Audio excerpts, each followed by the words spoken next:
Picture this. It's 1943. The war in Europe is raging. German engineers believe their machines are the best in the world. Their tanks dominate the battlefield. Their planes, the Messerschmitt and Focke-Wulfs, rule the skies. But then, a new American fighter arrives. It's big, it's heavy, it looks clumsy compared to the sleek German designs. The Germans think this overweight machine will never stand a chance. And then they see what's inside. Because under that massive hood, the P-47 Thunderbolt carried a monster, a Pratt & Whitney R2800 Double Wasp engine, an air-cooled 18-cylinder beast pumping out over 2,000 horsepower. When German engineers finally examined a captured P-47 and studied its engine, they came to a shocking conclusion. They couldn't match it, not in power, not in durability, not in production. This is the story of how a so-called flying jug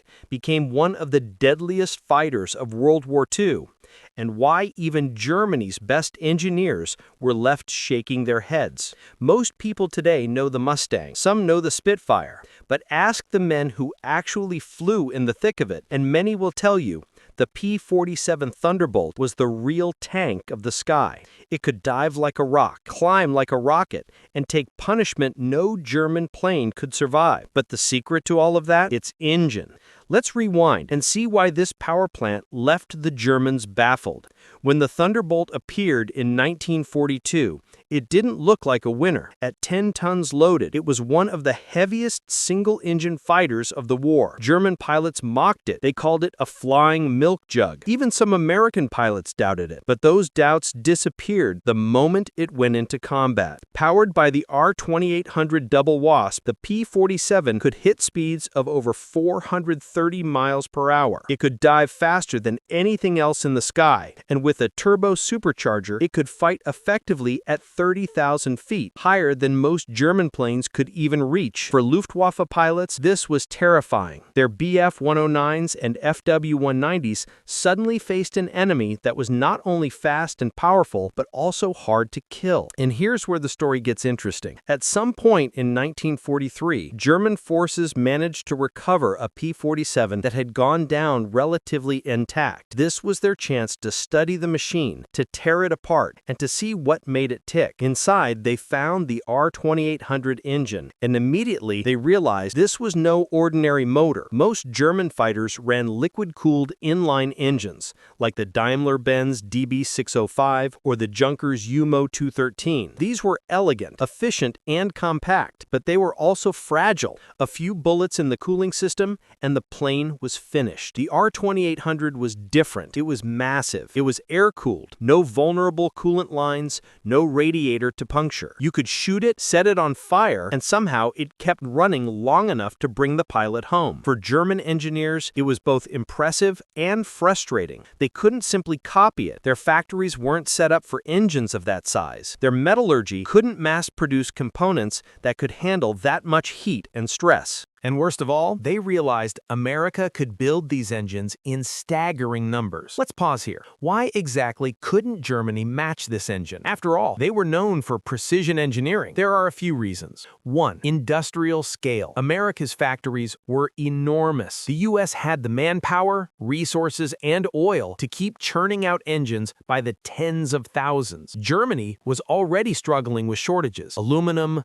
high-octane fuel, even skilled labor, all in short supply. 2. Different priorities. German doctrine focused on high-performance, lightweight aircraft like the Bf 109. These were optimized for short missions over Europe. The U.S. needed long-range fighters to escort bombers deep into enemy territory. That's why America invested in big, heavy, high-powered engines. Design philosophy. The R2800 was built to take punishment. It was over-engineered, heavy, and extremely tough. German engines were designed for peak performance but had little tolerance for damage. 4. Turbo supercharging. The P-47's engine was paired with an advanced turbo supercharger system. This gave it incredible power at high altitudes. German engineers tried to replicate this, but they couldn't mass-produce the complicated turbine materials needed. The more the Germans studied the P-47's engine, the more they realized how far behind they were in terms of mass production and durability. On paper, paper, this might sound technical, but in the air, it meant life or death. The R-2800 gave the Thunderbolt brutal acceleration in a dive. German pilots who tried to follow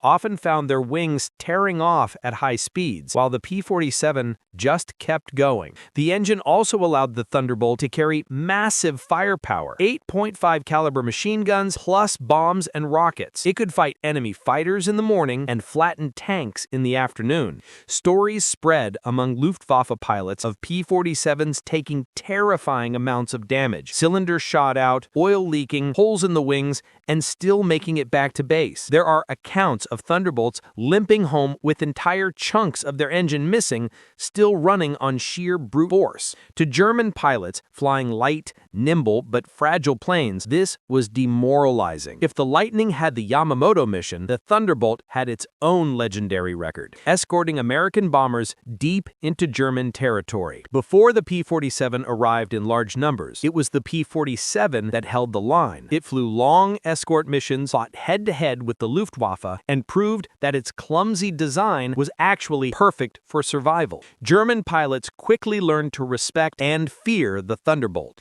Back in the lab, German engineers studying the captured P-47 made their reports. They admitted that the R-2800 was far more advanced than anything they could produce at scale. They could design powerful engines, yes, the BMW 801, the DB 605, the Jumo 213, all excellent machines, but they couldn't build something that combined power, durability, and mass production like the Double Wasp. It wasn't just about engineering skill. It was about resources, strategy, and industry. And in that, America had a clear edge. The Germans realized something important when they studied that engine. The war wasn't just about technology. It was about who could build, supply, and sustain. The P-47's engine wasn't just powerful. It represented the American way of war. Massive production, rugged design, and overwhelming firepower. And in the end, that's what Germany couldn't match. So the next time someone calls the P-47 a flying jug, remember the story of the German engineers. They examined it, they studied it, and they realized this was an engine and a fighter they couldn't beat. That's why the Thunderbolt earned its place in history. And that's why German pilots and engineers never forgot the first time they came face to face with the 2,000 horsepower monster that was the P-47.